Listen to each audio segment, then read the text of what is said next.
Short form video also helps folks become consistent in how often they put out. Frequency, right? If you're going to put out content once a week, once a month, doing short videos helps you hit those big Right. That's the goals. whole thing about batching, right? It's Right. like you can, if you batch, then you automatically can you can be consistent. An important thing to say too is consistency is more important than perfection or it being flawless. Right. You need to have that content out there. Right. And it doesn't mean that you have to go live. It just means that you have to have a pool of clips that you are ready to go. Change the Reel, a podcast with Monique Velasquez and Piper Kessler. For over 20 years, we've run a video production business that has achieved what only 3% of women entrepreneurs have done. exceed $250,000 in revenue. We want to see business owners that look like us succeed.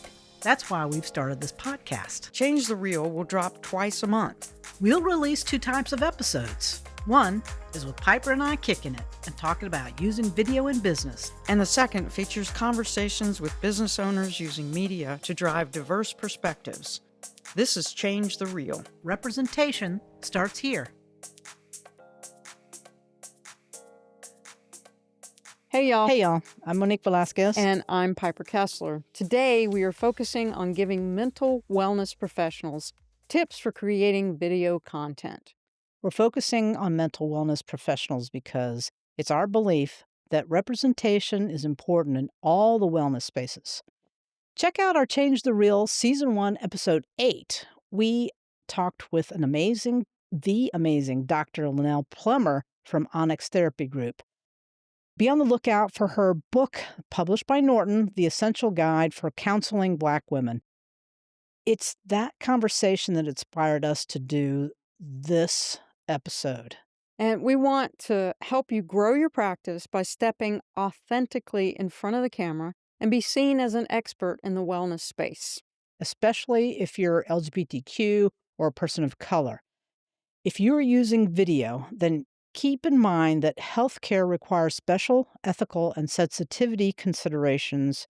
You may need warnings or trigger warnings or on topics that are not G-rated. We're here at Velasquez Media, and we want to shout out your mission about inclusivity and diversity in your content. Some psychologists add disclaimers to their podcasts, blog posts, and other content, emphasizing that the information is psychoeducation, not a substitute for mental health treatment. Others are careful to avoid engaging with their audience on questions so specific that answers could be perceived as clinical advice.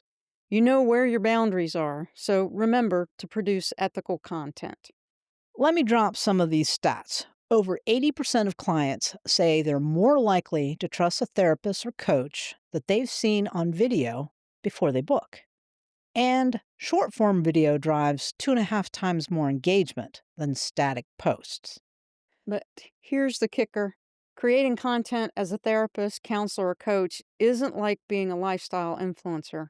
We've got ethics, confidentiality, and credibility to protect. That's so true. Today, we'll break down how to create impactful long-form and short-form videos ethically, efficiently, and with your voice front and center so you can connect with your ideal audience without crossing professional lines.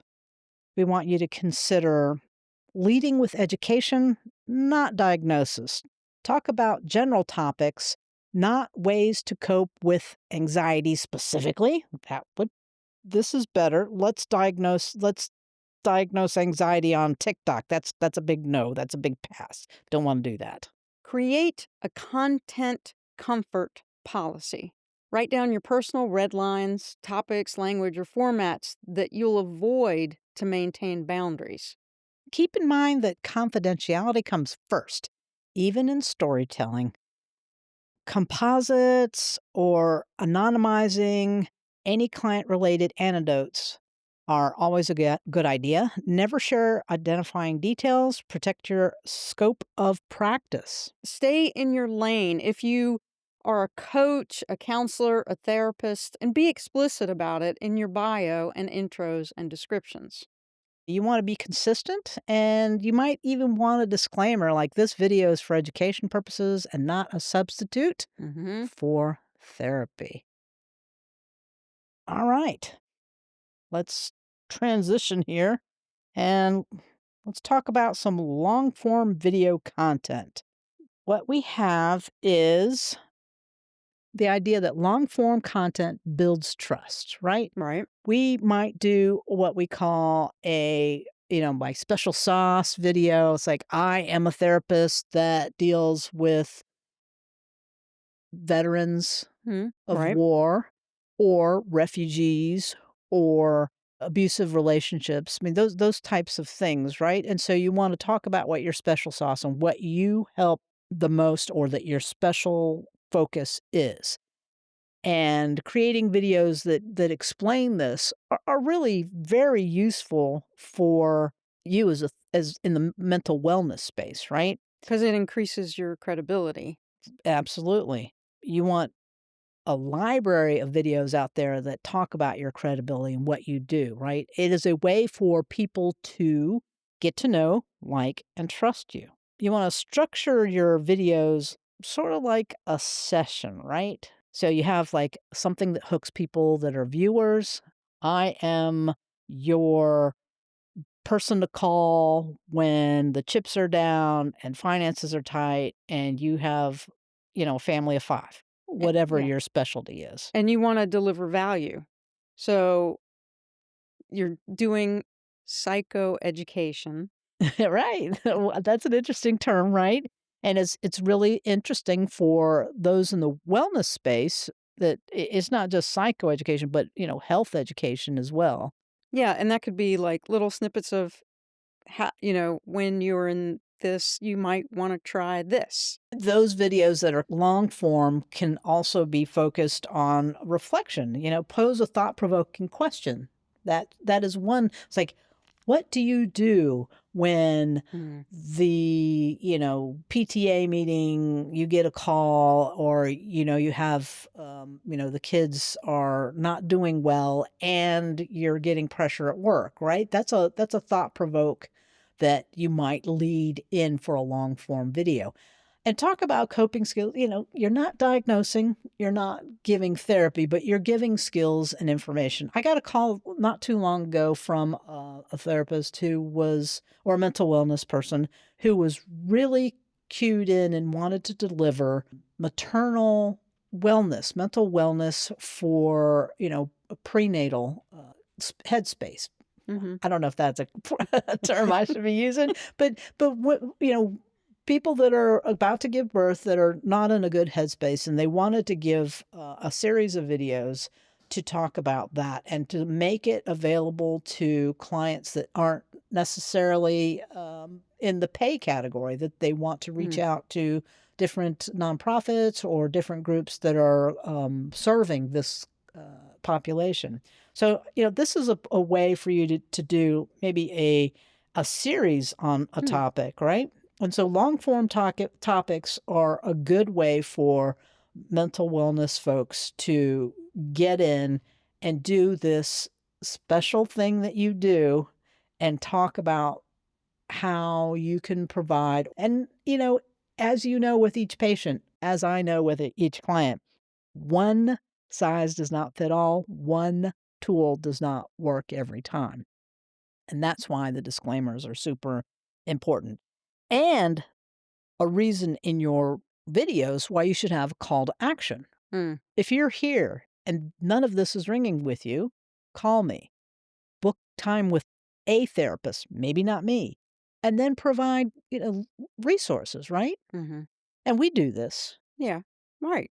Yeah. Because I mean, everybody does it, no matter what they do. Really, We hope that's the we case. would then in an ideal world, everybody does it because you want a sense of community. You want people to share. So you might want to invite engagement because we are trying to create community with all of us, right? Right. Think about this. These long form videos for mental wellness is also people are out there looking for this. And maybe Mm, they're not directly looking for it, but if they're in the space where they're feeling dis- discomfort, they may come across your topic in your long form video right, and be helped by this. So this is something that is absolutely necessary.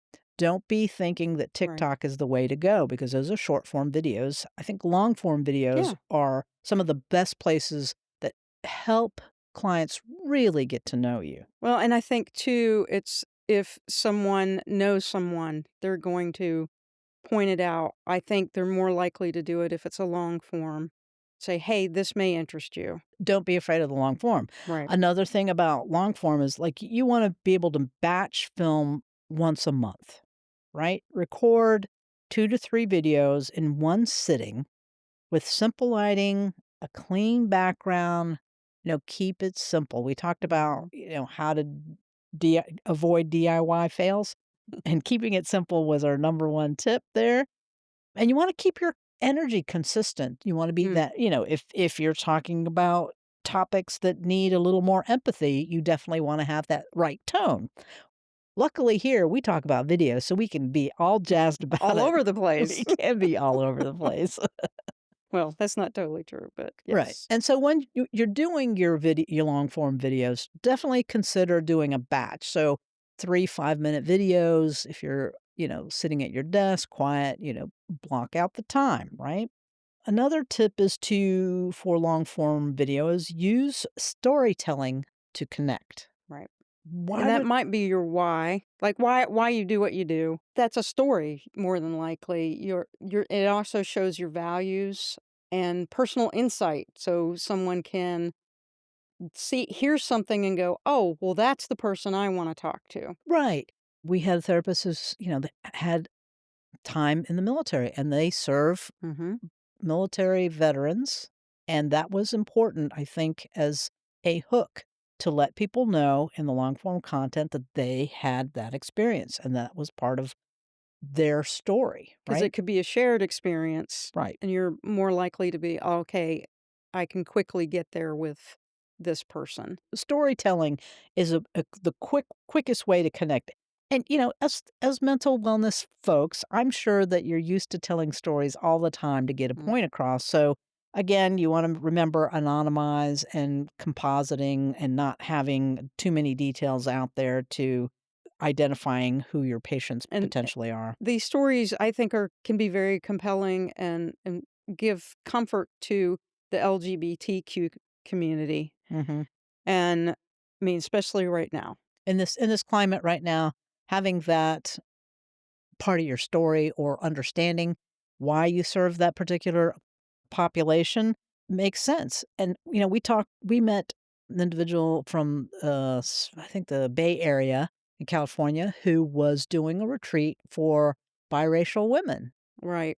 And that was an interesting conversation because in my bias, I think, "Are you biracial?" And it is appearance, you can't tell. You cannot tell if they are or aren't, and so having that part of your story to explain why you're the one putting this on makes sense Right. because you are getting to know somebody and let them know what your story is. Long form content is a good place to be. And people are craving it. They're craving the authenticity, so you being in front of the camera, being who you are, why you're there, that I don't know that we can overemphasize that. It's true. The more honest you are about what you do, I mean, we talk about being LGBTQ, talk about being Latina. These are the things that I think are part of the story here and are important for your audience to know, like, and get to know you and trust you, right? Always include, especially in your long form content, a clear call to action because we see these videos go by and it's like, we love you. Thank you for tuning in. See you next time. We are guilty of doing that too, not having our call to action in the right spot. So remember, download my free guide, join my newsletter, watch for part 2 for a deeper dive or more strategies. Always ask for the audience to return to your site or to get on your mailing list. So always have a call to action. Let's talk now about what short form content, think TikTok reels, YouTube shorts, those sorts of things, right? Short form builds visibility, approachability, and think of it as your conversation starters, right? You want to get folks hooked in the first few seconds. Don't ever lead with a graphic. Don't ever lead with a graphic. Mm, mm, Always start with some information or pose a question. mhm. Have you ever looked in the mirror and thought, I should be way past this part of my career now that I'm 40, 50, 60 years old? Well, and we've had a lot of people on the show talk about this, that they go on impromptu, but they also may make notes and go, "I need to remember this happened," and do a short little thing on it. It's, just a short, quick, complete idea. Right. Something like this where you talk about a fail, like, Mhm. hey, I was in this Yeah, meeting and I got shut down and all these things came up. I watch those. Those are really right. interesting to me. They're not very long and they're just a little bit of a story and they usually wrap back around and talk about, hey, there'll be more of these videos, right? So, you definitely want to have that hook in there that gets people to stay around for a short video. Let's see. You also in a short video want to talk about one clear message, one clear idea. Call me at the end. It's like, I was dealing with a sound problem. This sound problem was very difficult for me. And the way I fixed it, because it was hearing clicking and it was kind of a ghost noise. And so that's the one thing that we're going to talk about today. Or if you're in wellness, it might be, 3 signs your boundaries need backup, Yes. or what does burnout really look like? Or, how to deal with the sick kid and the sick husband in the household, or the sick partner, or, partner's out of town and you have a sick kid. I mean, just something very simple, very quick, right? Get some coping things out there. You also wanna batch form this kind of content that is short, right? Micro. Slice your YouTube videos and, you can take this from your long form content. Right. It can just be repurposed sentences, small ideas from a longer 10-minute, 12-minute, 20-minute, 15-minute piece and just make 2-minute stories out of them. So this is a quick way to get your short form video out, and it helps you not have to record more than, 2 or 3 videos in a batch, right? And the tip is to caption them for accessibility. That is something that is so big. Back in the day when TV was more prevalent, my biggest tip for parents was always turn the captioning on Mm. because it helps reinforce reading and kids will get the idea that what is being said and follow along. It's almost like having a reader read a cartoon or a show to your kids and reinforce. Now we know that captioning is also good because a lot of us go through Facebook or TikTok and don't have the sound on because we're sitting in public. And so the captioning helps people follow along and figure out what it is that you're talking about without disturbing folks. And it seems to be the way of the world now versus back when TV, you had to turn on the captioning. And I mean, it doesn't hurt too when you have both the captioning and you have the sound on, because in taking this information, it may not be totally clear, but when you're reading it, it's like, "Oh, that's what they're saying." Not that you have a heavy or bad sound or anything like that. It's just it's not a bad thing to double your Your audience, communication. right, and not only that, it also is a very helpful thing if you have a disability to have the option to just read what's happening, right? Short form video also helps folks become consistent in Mm. how often they put out, frequency, right? If you're gonna put out content once a week, once a month, doing short videos helps you hit those big Right, that's the whole goals. thing about batching, right? It's like you can If you batch, then you automatically you can be consistent. I'm in the right headspace on this day. I'm going to be doing my video content. I'm prepared for it. You get it all done. You get it out of the way. And now you can have consistency because you have content to spread out. That's exactly right. So, short form video, remember, use those hook, one topic, be very clear, and batch content from longer form content. Do we have a suggestion of how many times a week?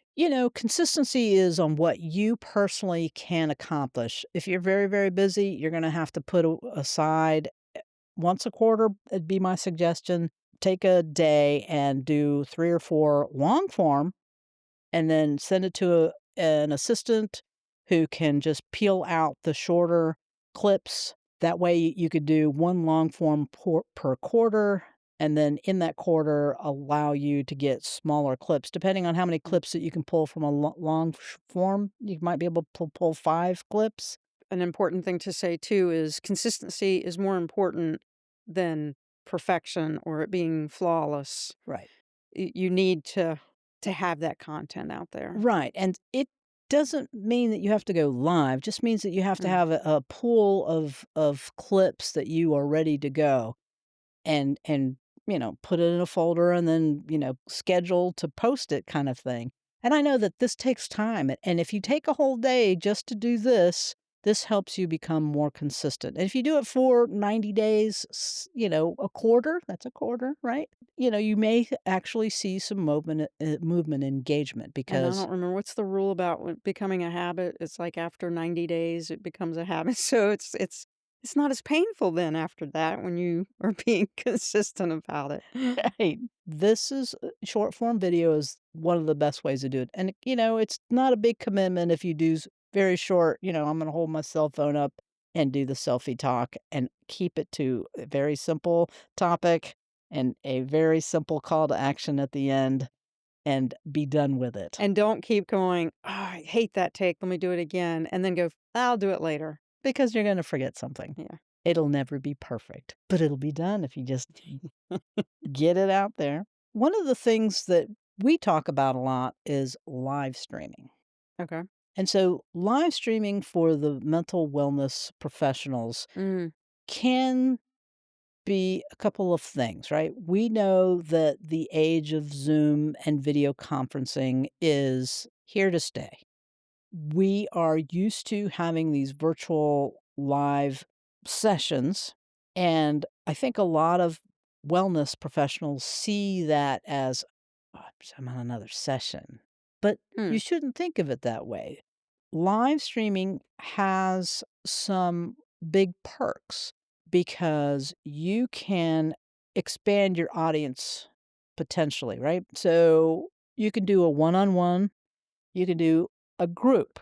Not only that, you can do a Q&A session that is mm, live, and this is a way to generate engagement with folks that aren't necessarily clients or potential patients or, consumers of your special sauce. You might want to consider once a quarter or twice a year doing a live Q&A hmm, so that you say, "Okay, we are going to talk specifically about, maternal maternal wellness, right? okay. And that be what you talk about and you put the word out and do some social media posts about that, text posts. You can do video posts, announce it. But talk about that and doing a live session where you are allowing some prescribed questions to be contemplated and prescribed Mm, coping mechanisms and ideas that are very frequently asked in that group.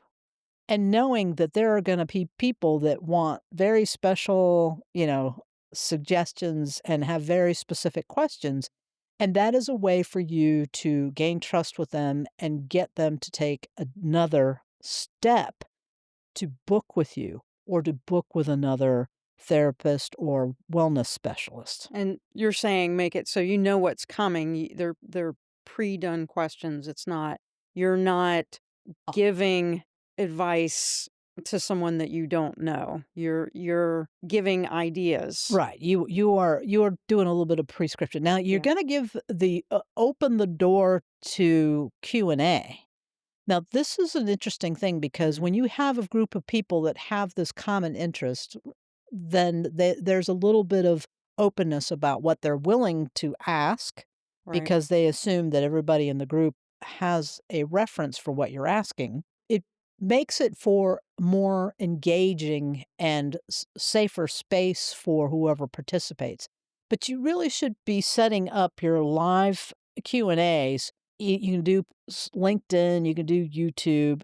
Think of it like a one-way session, that could be, Yeah, that's what I and was and kinda and open wondering. it up through chat, which is gonna be more private. Or you can decide to actually have a two-way in a Zoom session where people can Mm, actually come on camera and ask questions. But, this is where your comfort level is and what it is you're doing, how private it is. Like, if you're gonna go to a very private Zoom session hmm. and not have it streamed live on a LinkedIn or YouTube, this can be a private live Q&A session. So, you know, think of live as a really good tool to engage very personally with your potential audience, your potential clients. You want to, again, have that loose structure of, whether you're going to engage, how you're going to do it. You're going to make sure that you have it planned out. You're going to do it by chat, questions by chat, Hmm. or you're going to do it by questions by coming on camera. If you're going to take questions at all and Right. make recommendations. I mean, you're the wellness and specialist. You know when it is to provide therapy versus providing general advice. Right. You're the expert. These are all the things you need to think out. And if you're going to do it, how do you create a safe atmosphere? That's right. One of the things that we talk about in Hello 7 is that, remember that you have a bias of what you where you come from, that it is not the person's responsibility to explain their sexual orientation or whether their race is or isn't what you think it is. And so these are things that you can set up ahead of time and really talk about the fact that you can't give personal advice and that you should not attack other people or be, you know, sort of being mean in these situations, and that there is an expectation on how to engage in a live session that might be public or semi private. And I'm just going to throw in real quick, keep in mind the things that you've decided on all of this. How much help do you need to do the live stream? Do you need another person there to be looking at if you're going to have a chat open or Q&A? Then do you need support there besides just yourself? That's right. And tech help as well. But those things also, the professional side, are you going to need support of someone else on your staff to help with handling some of the stuff that may be discussed? Right. So, like chat, questions, Right. especially if you're going to drop a link like how to book or how to find more information on your website, or maybe there's another video that you want to suggest. Those are the types of things that you may need help with just on the back end in the tech part. And once the live is complete, and make sure that you've recorded it. Yes. That's right. And you have to decide before you even go on a live whether you're going to have it available for repeat, Right. and if you are, for how long. So those are things that you really need to consider with live. I'm a fan of live because it allows me to hear how Mm, somebody puts together thoughts and really engages with mm. the content and where they're an expert. And, whether they get excited or not. And because you've got it recorded now, you've got lots of content potentially that can be cut up into little short pieces as well. That's why always record. That's right. Yes, because It may be not the question, but what you say can be part of that repurposed short form video content. And depending on your tech too, make sure that the question that you may be hearing live is also on your recording. It could be that all you're hearing is a one-sided conversation. Let's talk about, ethically visible on video and using that video to convert curiosity into connection. I think these Okay. are the big things that having videos for the mental wellness professional.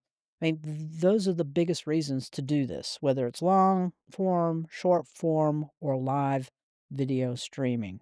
Let's just talk about what we've got here. We've got show your process Okay. and don't talk about your clients. Yes.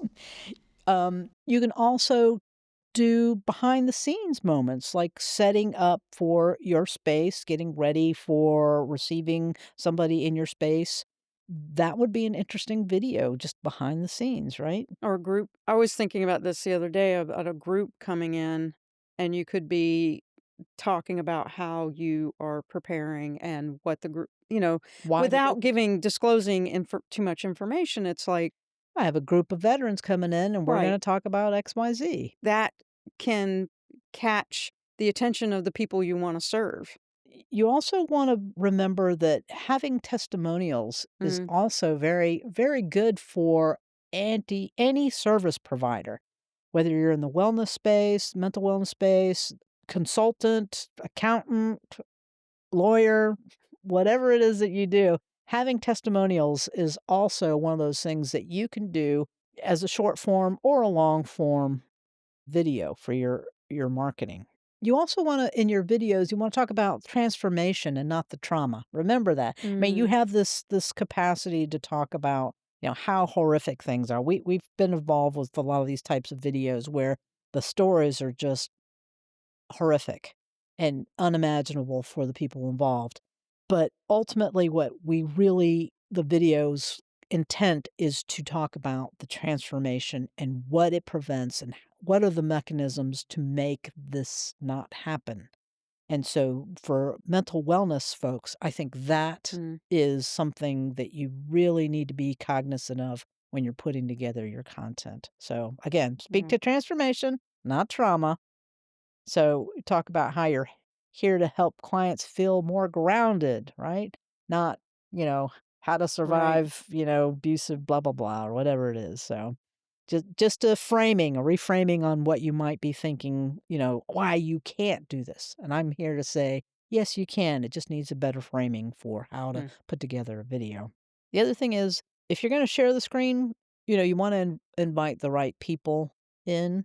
You want to make sure that, if you're going to have a public Q&A or semi-private Q&A, you definitely want to This is not the you time for gotchas. yeah, no, this is not the kind of for gotchas or to, to really sort of screen out somebody because sometimes you have difficult personalities that come in and you just have to figure out ahead of time how this is going to be dealt with and who's going to be in the room. You definitely don't want to do a Q&A about something really specific that would be very difficult in a public setting.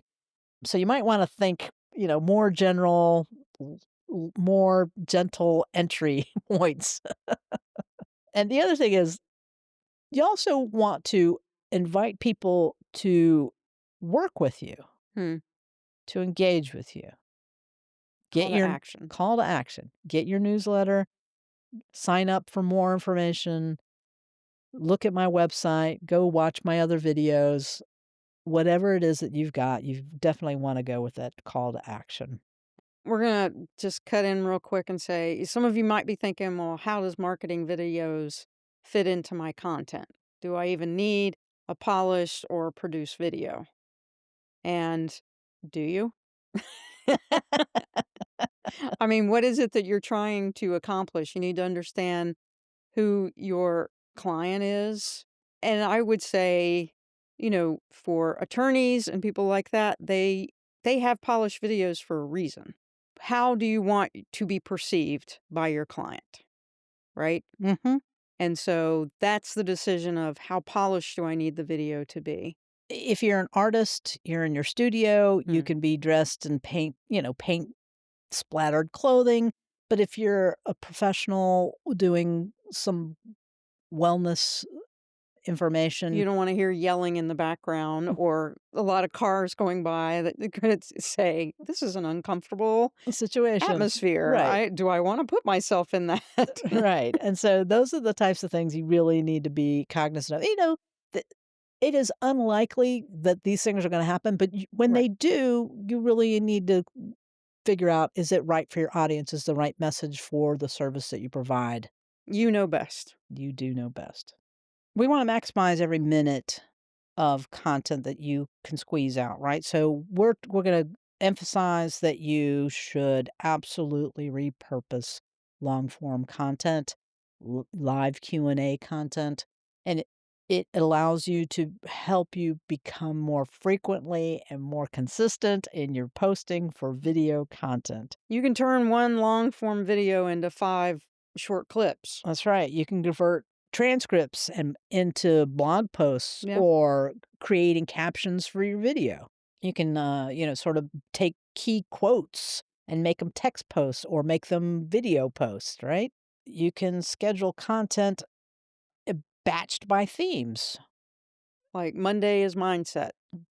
Wednesday is worry free, stress free And workspace. Friday, I'm done with the work week. It's time for reflection. Right. Where are your boundaries?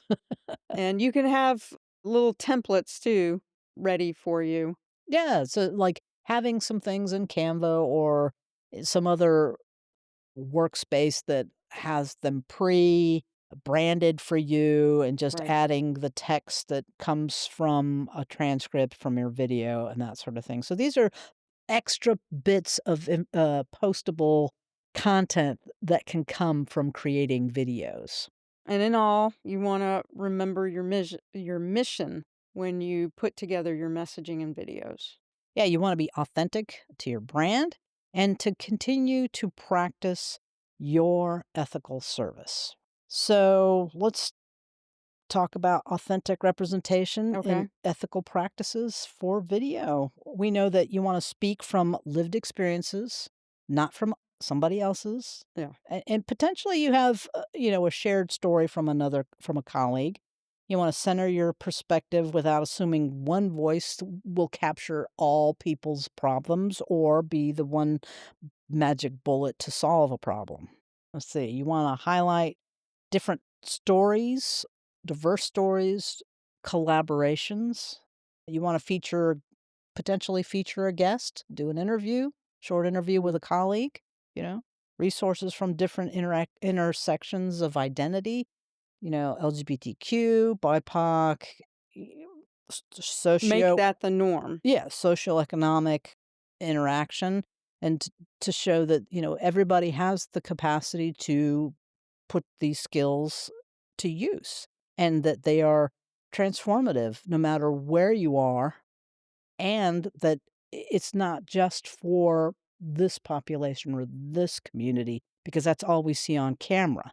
We want to make sure that our hearing impaired and our sight impaired friends Mm. have access and representation in our presentations and our stories.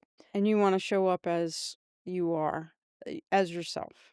Normalize talking about race and gender, and that it isn't a separate topic, that it is a human perspective. These are the types of things that you want. Keeping it human and, even accents, having tattoos, or some people that are just quirky humans and want to converse Because through that quirky's there. sarcasm Yeah. and humor, right? Those are the types of things that are there. And so to avoid these is to really sort of not have a full shape of what humanity can be in the services that you provide or the communities that you provide. So those are all the things that I we know. We gave you a lot to think about. And remember, video isn't about perfection, it's about presence. When you show up, your ideal client will finally see you. They can get to know, like, and trust you. It isn't about fancy gear or virtual distractions like planks or viral distractions like doing a plank or doing a crazy dance. Well, it's about representing your authentic self and being visible to your clients so they can see the real you, the ethical, and will let them see your integrity and the authentic you. If you found this helpful, subscribe and leave a review. It helps more LGBTQ and BIPOC wellness pros get seen, heard, and supported online. Thank you so much for listening to this episode of Change the Real. If you like the episode, subscribe. Share it or leave a comment. And remember, Representation starts here. Hasta pronto! see you soon.